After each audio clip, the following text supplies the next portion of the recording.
starting next week, we have one of the biggest tournaments on the tennis calendar, the US Open, the final slam of the 4 slams for the year, and it's a big deal. Big names play this every single year, and it's worth a lot of prize money and a lot of points. We're going to talk about everything you need to know about the US Open for 2022, a little bit of its history, and what to expect over the next few weeks. So the event started back in 1881, and when it first started, for the first 6 years, it was only men that would play the tournament, and in 1887, the women were allowed to play as well at the Newport Casino in Rhode Island, which is now home to the Hall of Fame Open that happens after Wimbledon. It was originally on a grass court and was held there up until 1914. From 1914 to 1977, it moved to the West Side Tennis Club, also a grass court club. But in 1975 to 1977, the US Open was actually a clay court event. And then in 1978, it moved to the USTA Tennis Center, is where the home is now. And it's been played on hard court ever since, a slower hard court than places like the Australian Open. And we all know that the US Open has used a tiebreaker in the final set to decide matches, but it was actually the first tournament to use the tiebreak back in 1970. And in 2006, it was the first Grand Slam to adopt Hawkeye to review all its line calls and have a replay, which is now common for all of us,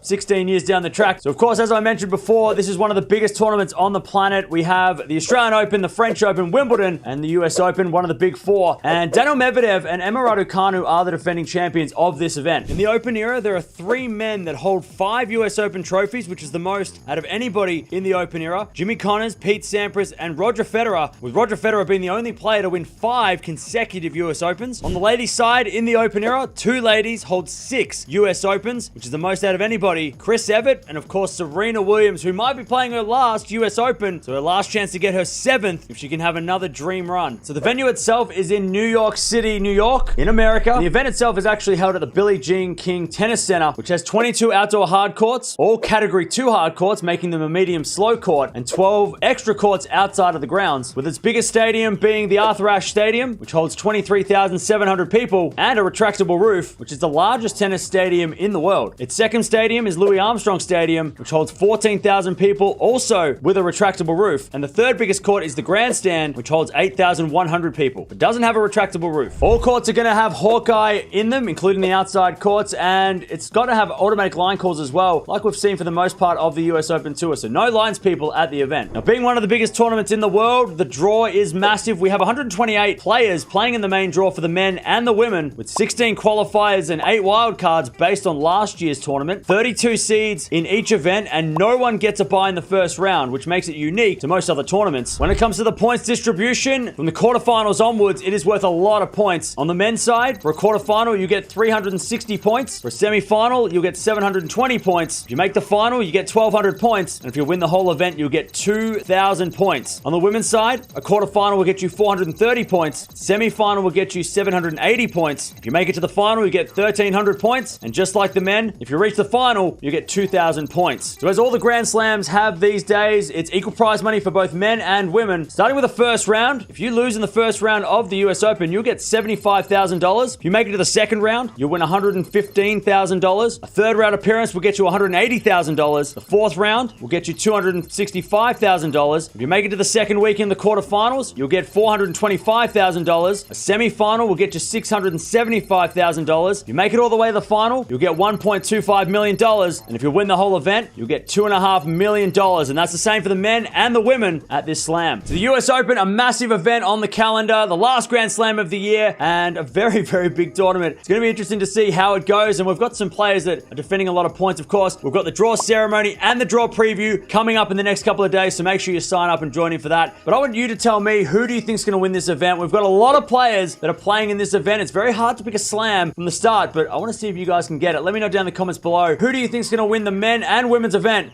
for 2022?